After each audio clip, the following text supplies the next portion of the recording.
읽습니다. 4장 31절부터 41절까지. 갈릴리의 가버나움 동네에 내려오사 안식일에 가르치심에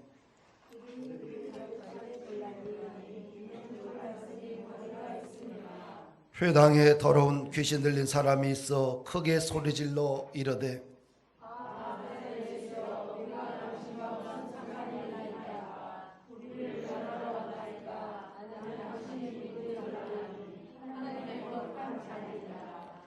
예수께서 꾸짖어 이르시되 잠잠하고 그 사람에게서 나오라 하시니 귀신이 그 사람을 무리 중에 넘어뜨리고 나오되 그 사람은 상하지 아니한지라.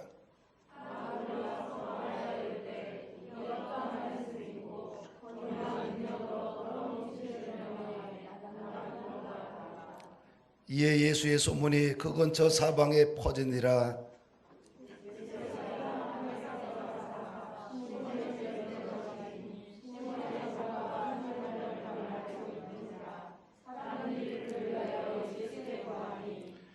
예수께서 가까이 서서 열병을 꾸짖으신데 병이 떠나고 여자가 곧 일어나 그들에게 수종르니라.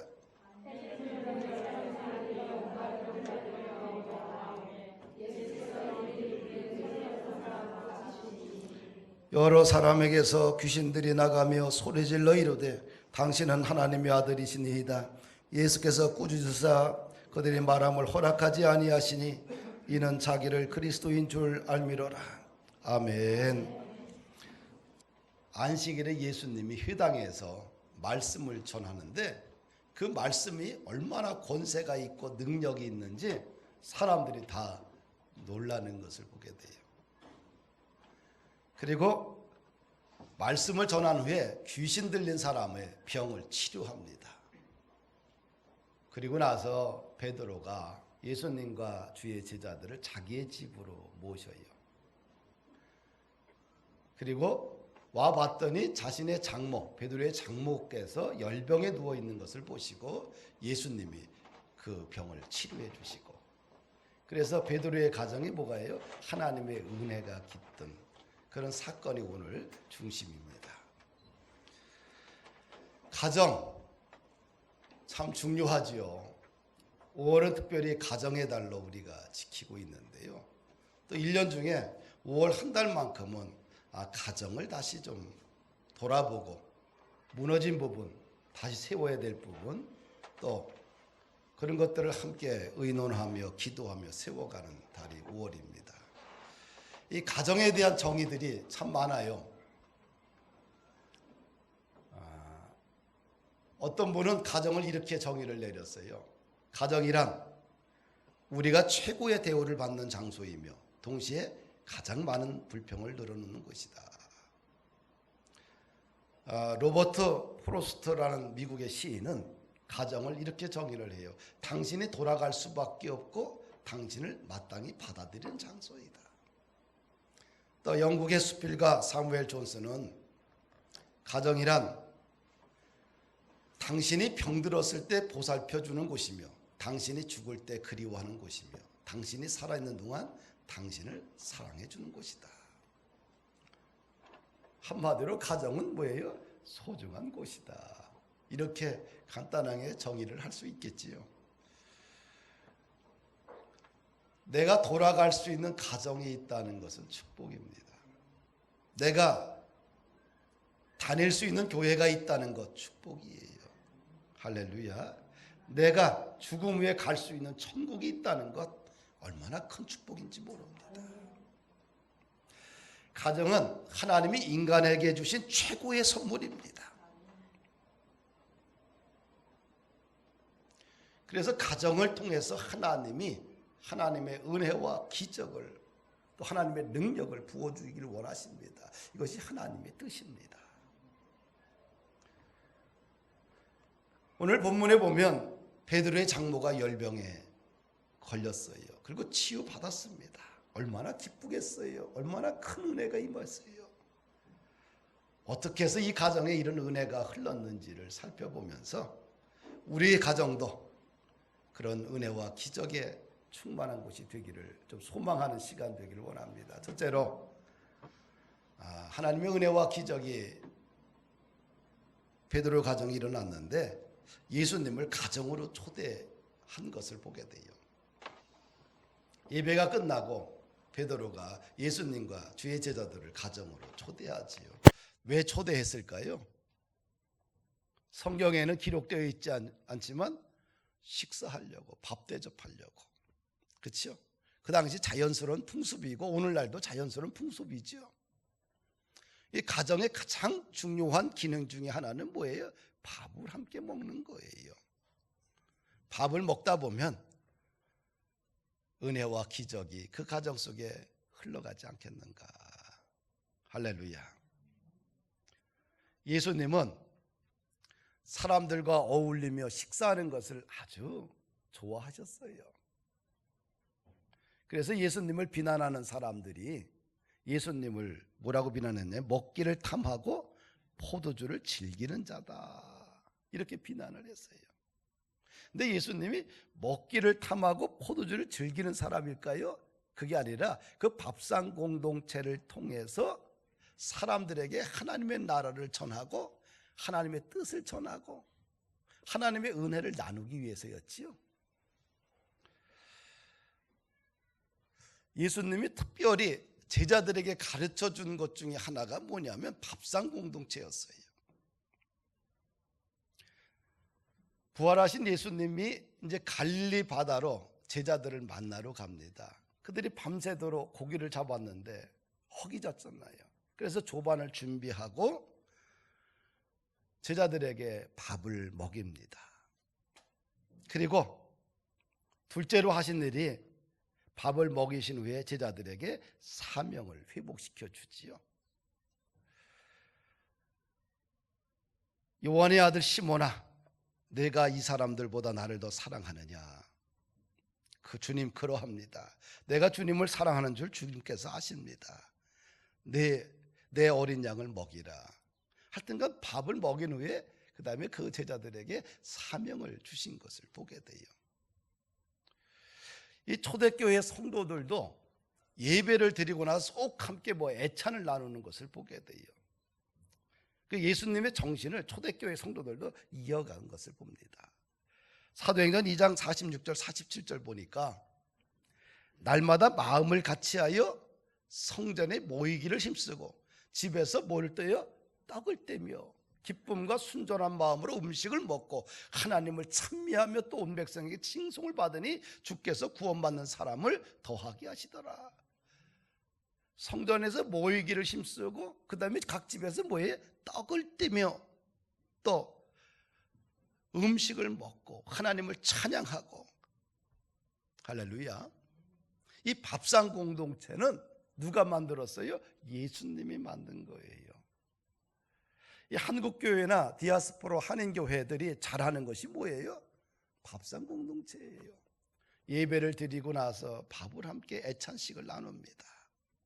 이것이 예수님이 만든 제도면서 한국교회가 낳은 위대한 은혜와 축복의 도화선입니다. 우리가 예배라는 것은 그냥 찬양하고 기도하고 설교 말씀 듣고 끝나는 것이 아니라 뭐예요? 밥까지 다 먹어야지만 예배가 끝나는 거예요. 그래서 여러분들은 주일날 와서 꼭 뭘 드셔야 돼요? 밥을 드셔야 돼요. 그래야지만 아름다운 성도의 교제가 일어나고 밥을 먹으면서 서로의 삶을 나누고 또 밥을 먹으면서 함께하는 시간을 갖는 것은 축복입니다. 액자 중에 예수 그리스도는 우리 집의 한 식구라는 액자가 있는데 거기에 이런 글씨가 쓰여 있어요. 그리스도는 이 집의 주인이시오 식사 때마다 보이지 않는 손님이시오 모든 대화에 말 없이 듣는 이시다. 주님은 누구라고요? 우리의 식구다. 우리가 먹는 밥상 공동체의 주인이 누구예요? 예수님이라는 거예요. 우리의 가정에서 정말 기적이 일어나기 위해서는 예수님을 우리 삶의 주인으로 모셔야 돼요. 보이지 않지만 예수님이 우리 가정의 주인이시다. 밥을 먹을 때마다 예수님은 우리 가정의 주인이시다.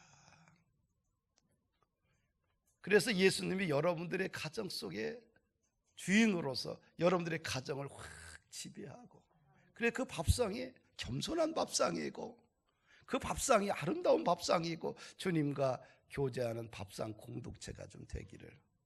더 나아가서 또 여러분들이 밥상 공동체에 또 다른 사람들이 함께 하며 그 속에서 기도와 찬양과 서로를 위로하는 아름다운 밥상 공동체로 발전해서 성도들의 아름다운 교제가 흘러 넘치기를 축복합니다. 두 번째로 베드로의 가정에 기적이 일어났던 것은 뭐냐면 필요를 주님께 고백했다는 거지요. 베드로의 장모가 열병으로 누워있는 것을 제자들이 봅니다. 근데 그 병명이 뭔지 모르지만 고열에 시달리고 있었어요. 근데 그 당시 고열에 시달리면 할 수 있는 것이 기다리는 것밖에 없잖아요. 그런데 오늘 본문 4장 38절을 보니까 누가는 이렇게 기록하고 있어요. 사람들이 그를 위하여 예수께 구했다. 뭡니까? 제자들이 베드로의 장모가 열병에 걸렸습니다. 주님 고쳐주세요. 구했다는 거예요. 간구했다는 거예요. 할렐루야. 하나님께서, 주님께서 우리의 삶의 모든 문제를 다 알고 계시지만 우리는 그분에게 우리의 아픔과 고민과 비전과 목표와 꿈을 기도해야 된다는 것이에요. 할렐루야.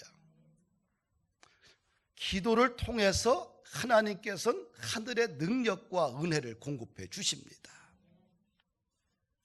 가정에 문제가 있으면 어떻게 해야 돼요? 자녀가 문제가 있으면 부모가 그 자녀를 위해서 기도하고요. 부모가 힘들면 자녀가 부모를 위해서 기도해 주고, 이것이 복받는 가정이에요.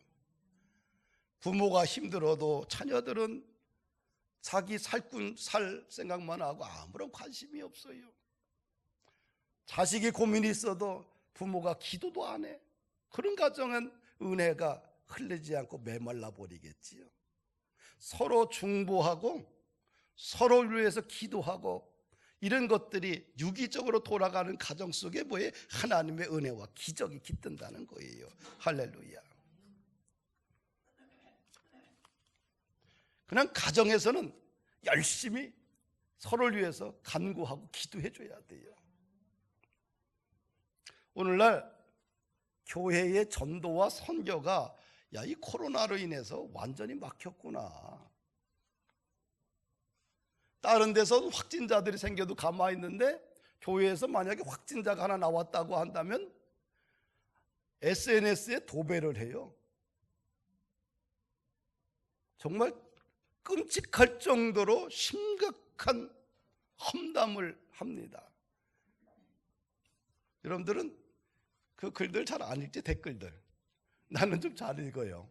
아주 심각하게 말로 모욕적인 댓글을 남겨요. 이태원에서 게이클럽에서 문제가 생겨도 아무 소리 없는데, 근데 교회에서, 어느 교회에서 예배 드렸다 확진자가 한 명이 생겼다 그러면 어떻게 돼요? 인터넷판에 댓글에 아주 도배를 해버려요. 참 교회가 뭐가 막혀버려요? 전도와 선교가 참 어렵구나. 그러면 교회가 전도와 선교가 어렵다고 해서 코로나로 인해서 그냥 교회가 전도와 선교를 포기해야 되느냐? 포기하게 되면 교회는 사망 진단을 받는 것과 같습니다. 왜? 교회의 방향은 전도와 선교니까요. 교회는 어떤 핍박이 와도 어떻게 돼요? 영혼을 추수하는 것이 교회의 가치예요. 방향이에요. 불신자의 영혼을 놓고 끊임없이 기도하고 간구하는 것이 교회가 해야 될 가장 중요한 일입니다. 교회는 정말 눈물로 씨를 뿌리는, 어렵고 힘들어도 눈물로 씨를 뿌리는 그런 결단과 헌신을 해야 돼요. 사랑하는 여러분들, 그럼 어떻게 할 거냐? 나가서 전도지 들고 나가서 이게 준다고 해서 사람들이 받겠냐? 받자마자 버릴 거예요. 어떻게 해야 돼요? 여러분들의 관계망들을 잘 여러분들이 보시고, 예수 안 믿는 사람이 있으면 어떻게 돼요? 교회 주일 예배 드리는 것도 보내주고 5분 백신도 보내주고 해서 어떻게 돼요?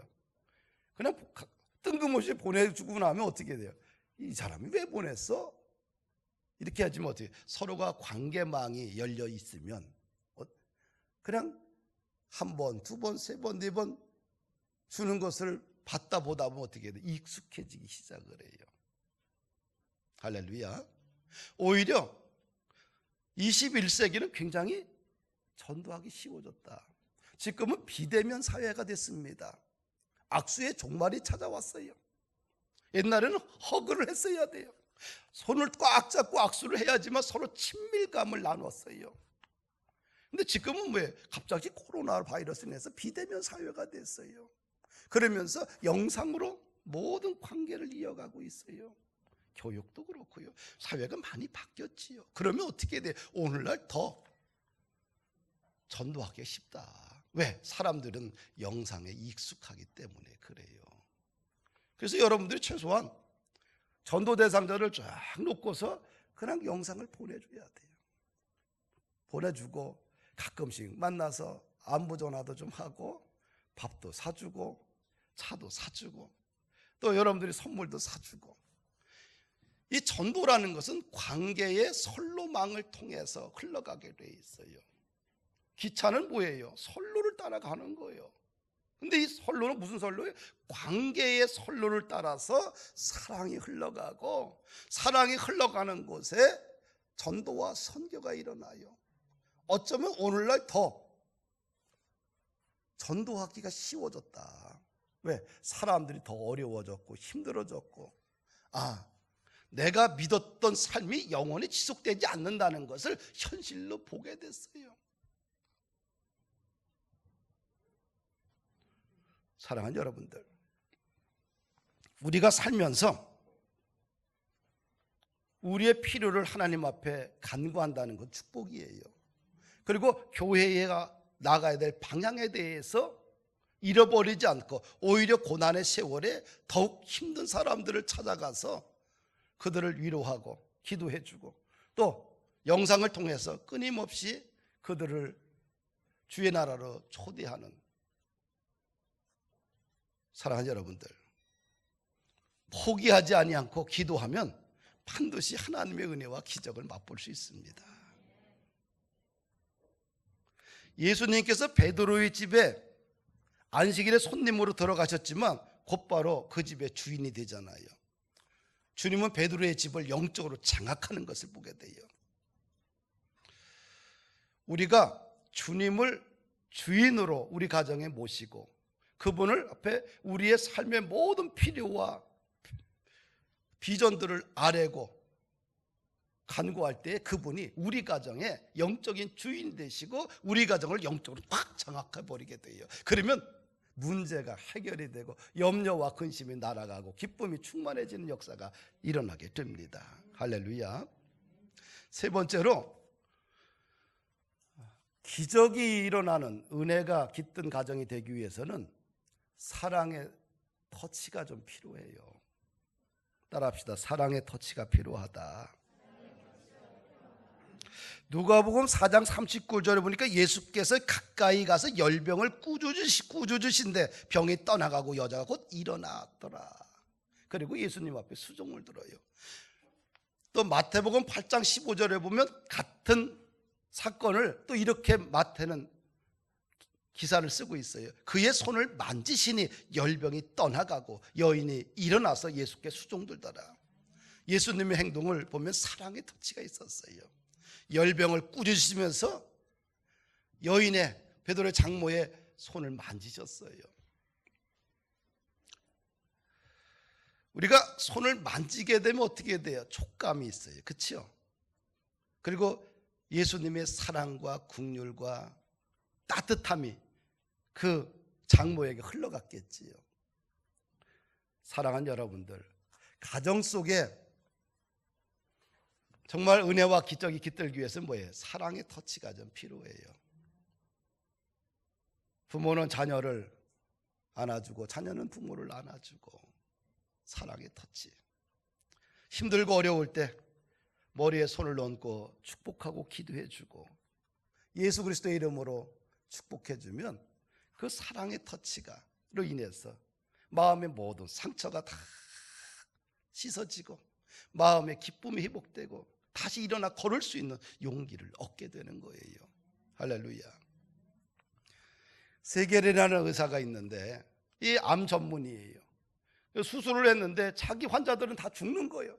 정말 최선을 다했는데, 근데 어떤 암 모임에 딱 갔었는데 거기서는 똑같은 암인데 살아난 사람들의 이야기를 해요. 그래서 어떻게 살아났습니까? 그랬더니 뭐예요?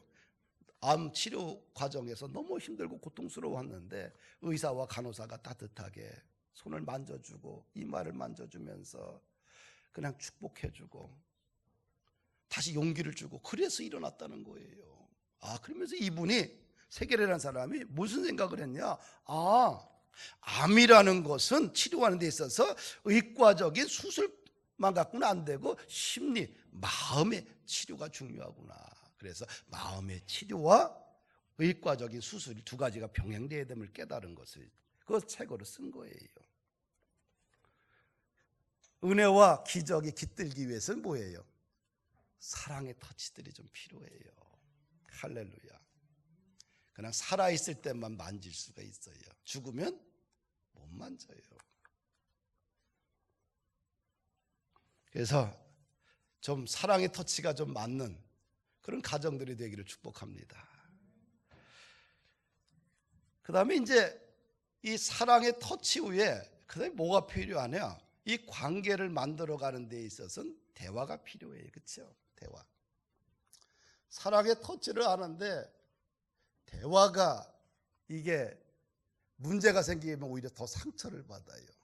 대화에 뭐예요? 기술이 좀 필요할 거 아니에요. 그렇죠? 그래서 대화란 뭐냐?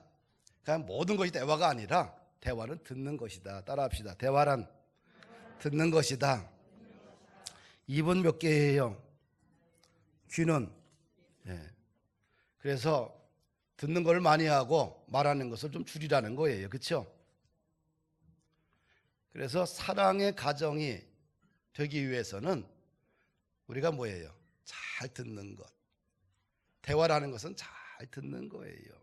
자기 말만 하면 대화가 아니에요. 우리가 차를 마시고 대화를 할 때 자기 말만 한다. 그럼 대화가 아니죠. 대화라는 건 서로 핑퐁 게임이야. 주거니 받거니 하는 거예요. 내가 한마디 하면 저 사람도 한마디 하고 서로 듣고 서로 말하는, 또 일방 통행적인 그런 대화는 대화가 아니죠. 그건 대화라고 하지 않고 그냥 자기 독백인 거예요. 또 대화의 법칙의 두 번째 기술 중에 뭐가 있냐면 원망 게임을 좀 중단해야 돼요. 사랑의 터치 후에 그 다음부터 원망 게임하기 시작하면 산으로 가버리는 거예요. 하나님을 원망하는 것을 중단하고 다른 사람에 대한 원망을 중단해야 돼요. 다른 사람을 탓하는 것은 대부분 책임회피를 위한 것입니다. 나는 잘못이 없고 모든 잘못은 상대방에 있다는 것이죠. 그래서 남을 탓하는 원망 게임을 버려야 돼요. 이 남을 탓하는 것은 인류의 고질병 아니에요. 창조 때부터 있었잖아요.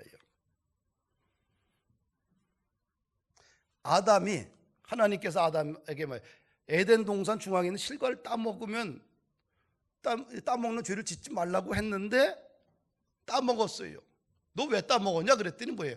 아내 때문에. 하나님께서 주신 저 여자가 내게 그 열매를 주심으로 인해서 내가 먹었다. 자기가 따먹고 누구예요? 자기가 먹고서 핑계를 아내에게 돌렸어요. 그래서 이브에게 하나님에게 물었어요. 너는 왜 먹었냐 그랬더니 뱀 탓을 돌려요. 뱀이 나를 꿰므로 내가 먹었나이다. 이렇게 남을 탓하는 원망 게임, 이것이 사실은 창조 때부터 있는 인간의 속성이에요. 근데 이 대화의 기술은 뭐예요? 일단 원망 게임을 좀 중단해야지만 대화가 될 수 있어요. 할렐루야. 그냥 원망 게임 하지 말고 저거 하면 그냥 내가 미안하다, 잘못했다고 그냥 하면 되는 거예요. 근데 너 때문에 내가 이렇게 힘들어. 너만 안 만났으면 내 인생 고속도로일 텐데 너를 만나서 이렇게 인생이 비포장도로로 고생한다 하면 어떻게 돼요? 그 방법이 없어요. 어떻게 돼요? 서로가 그냥 딴 길로 가야지. 무슨 방법이 어디 있겠어요? 근데 그래서는 안 된다. 사랑의 터치 후에 관계의 기술이 필요한데 서로 원망 게임 하지 말자. 그냥 내 탓이요 하면 되는 거예요. 할렐루야. 그래야지만 그 가정에 은혜와 사랑이 깃들지 않겠나. 또 대화의 기술 중에 가정에서 모든 대화에서 패자가 없어야 돼요. 가정과 교회는 이익 공동체가 아니에요. 가정과 교회는 사랑의 공동체, 애정의 공동체입니다. 관계의 공동체예요. 그래서 항상 대화 속에 뭐가 없어야 돼요? 패자가 없어야 돼요. 패자는 맨날 기분 나쁜 거예요. 승자는 기분이 안 나빠. 자기가 이겼으니까. 근데 자기 잘난 줄 알고 이기다 보면 남자들 어떻게 돼요? 60 넘어서 그냥 혼자 살아야 돼요. 어떻게? 절대로 부부 게임에서 승자 독식이 없고 패자가 없고 다 승자가 돼야 돼요. 가족에서 자녀들도 부모와 자녀들이 꼭 부모를 갖다 이겨먹으려고 하는 자녀들이 있어요. 참 답답한 친구들이에요. 뭘 잘하는 것 같지만 어떻게 돼요? 모르는 거지요. 꼭 승자만, 내가 꼭 승자가 돼야 되겠다는 생각을 좀 버려야 돼요. 서로 승자가 돼야 돼요. 그래야지만 사랑이 넘치지 않겠어요. 그러니까 서로가 승자 되기 위해서는 서로가 좀 배려하는 정신이 좀 있어야 되지 않겠는가. 할렐루야. 패자가 되는 사람은, 늘 패자가 되는 사람은 기분이 나빠요. 교회에서도 마찬가지예요. 회의를 하거나 또 여러분들이 어떤 행사를 할 때 패자가 없어야 돼. 같이 다 승자가 되는 그런 공동체. 왜? 교회나 가정은 애정 공동체, 사랑 공동체, 관계 공동체이기 때문에 그렇습니다. 할렐루야. 그러면 가정 속에 하나님의 은혜와 기적이 깃들지 않겠나. 마지막으로 성령을 좀 받아야 돼요.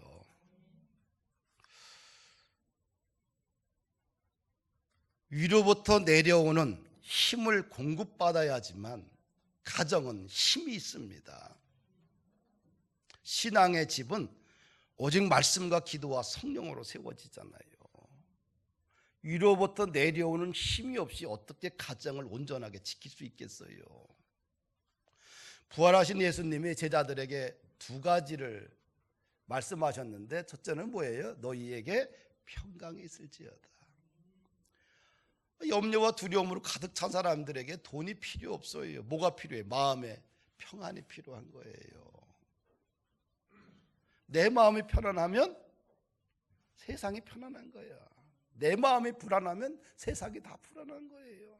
코로나로 인해서 내 마음이 불안하고 염려로 가득 차 있고 힘이 들면 세상이 다 힘들어 보이는 거예요. 근데 내 마음이 편안하면 어떻게 돼요? 세상이 다 편안해 보이는 거예요. 그래서 너희에게 평강이 있을지어다. 두 번째는 뭐예요? 성령을 받으라. 누가복음 24장 49절 마지막 말씀에 이렇게 쓰여 있어요. 볼지어다 내가 내 아버지께서 약속하신 것을 너희에게 보내리니 너희는 위로부터 능력으로 입혀질 때까지 이 성에 머물러라. 뭘 받으라? 위로부터 내려온 능력, 성령을 받으라. 성령이 그 가정에 임하게 되면 활력이 생겨요. 기쁨이 생겨요. 감사가 넘쳐요. 사명이 불릴 듯 일어납니다. 성령을 받지 않고서는 절대로 사명 따라 못 살아요. 그 입에서 하나님의 나라와 뜻을 향한 거룩한 비전은 성령을 받아야지만 주시는 것 아니겠어요? 할렐루야. 성령을 받지 못하면 끝까지 뭐예요? 자신의 이익, 나의 기쁨, 나의 필요, 나의 목표, 끊임없이 나를 세워가는 바벨탑, 내 인생만 세워가는 자신의 바벨탑만 쌓는데 온 신경과 삶을 집중해요. 그러나 성령이 임하면 나 자신을 위한 바벨탑이 아니라 하나님의 나라와 의와 뜻을 위한 거룩한 발걸음과 생각과 가치를 갖게 된다는 거지요. 할렐루야. 사사기에 보면 삼손이라는 인물이 나옵니다. 삼손은 천하장사예요. 민족을 블레셋으로부터 지켰던 사람, 구원했던 사람이 삼손이에요. 근데 이 삼손에게 주어진 힘은 본래적인 자기 자신에게 그냥 있는 본래적인 힘이 아니라 하나님께서 나시린이라는 특별한 은혜를 주신 거죠. 그러면서 뭐예요? 술을 금하고 뭐예요? 머리에 삭도를 대지 말라. 하나님이 하늘에 엄청난 능력을 부어주면서 그런 은사를 부어주면서 외적인 표시는 뭐예요? 머리를 깎지 말라고 그랬어요. 머리를 깎지 않고 있을 때는 어떻게 돼요? 여호와의 신이 그에게 강하게 임하게 됩니다. 아주 초인적인 사람이 돼요. 딥나에서 어린 사자를 찢어 죽입니다.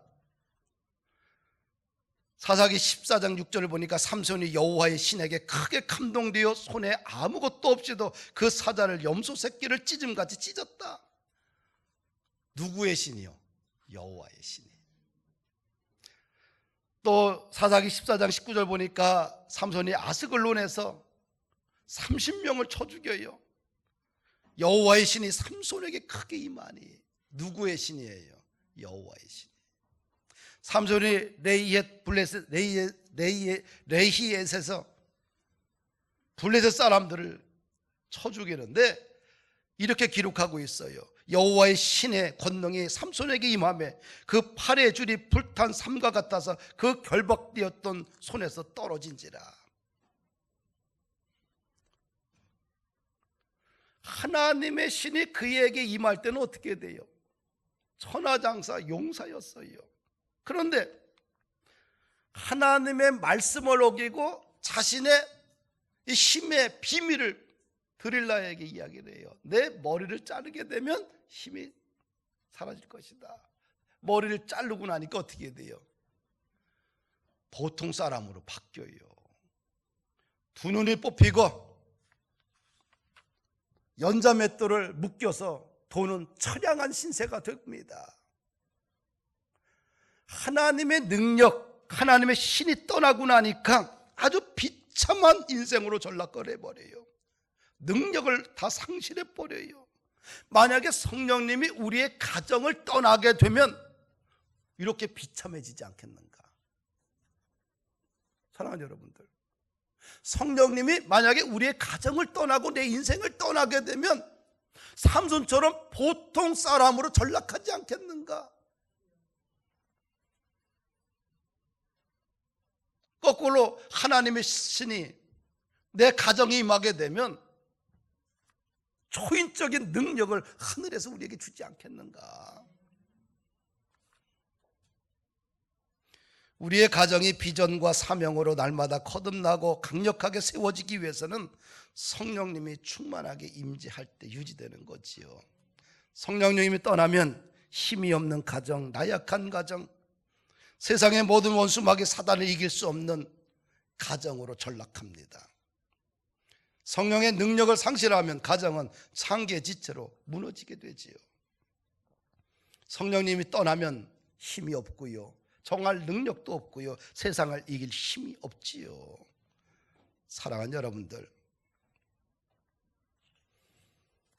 온 가정에 하나님의 은혜가 기적이 깃들기 위해서는 세상적인 것 갖고 안 돼요. 세상적인 거로 됐으면 벌써 됐어요. 그런데 이 고난의 계절에 정말 가정이 살고 일터가 살고 인생이 살기 위해서는 온 가정이 뭐예요? 성령님의 지배를 받으면 자녀들이 비전을 이야기해요. 남편이 꿈을 이야기하고요. 남편이 끝나고 나서 산사람 되겠다고 하면 안 돼. 어떻게 돼요? 이 땅 사는 날 동안 어떻게 하나님 나라와 의를 위해 살 것인가, 어떻게 내가 전도하고 선교하고 살 것인가를 이야기를 해야 돼요. 그렇죠? 그래요, 안 그래요? 만약에 여러분들의 언어의 꿈이 사라졌고 비전이 사라졌다는 것은 다른 말로 이야기하면 성령님의 임재가 너무 약화됐다고 볼 수도 있어요. 하나님과 동행을 게을리하고 있다고 볼 수 있어요.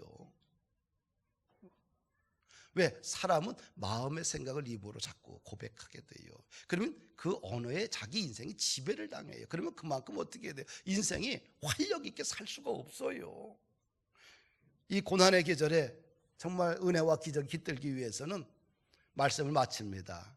예수님을 여러분들의 집에 주인으로 좀 모셔요. 그리고 밥상 공동체를 잘 활용하세요. 그 다음에 사랑의 터치와 대화의 기술을 잘 습득해서 이 고난의 계절에 행복할 수 있도록, 그리고 열심히 기도하고 말씀 중심으로 살아서 어떻게 돼요? 성령님의 강력한 임재가 여러분들 스스로가 능력의 사람이 되게 되면 그 사람 하나로 인하여서, 촛불 하나로 인해서 어둠이, 흑암이 물러가는 거예요. 모두가 성령 충만해서 불을 밝히면 그런 대낮같이 환한 가정이 되겠지요. 그러나 한 사람이라도 성령 충만해서 촛불을 밝히면 그 한 사람으로 인해서 그 가정의 어둠이 떠나가고 원수마귀 사단이 떠나가고 저주의 영이 떠나가고 생명의 빛이, 진리의 빛이 그 가정이 임하게 돼요. 할렐루야. 그런 가정, 오히려 이 고난의 세월이 승리하고 성장하는 그런 계기가 되기를 주의 이름으로 축복합니다. 다 같이 일어나셔서 우리 함께 찬양하십시다.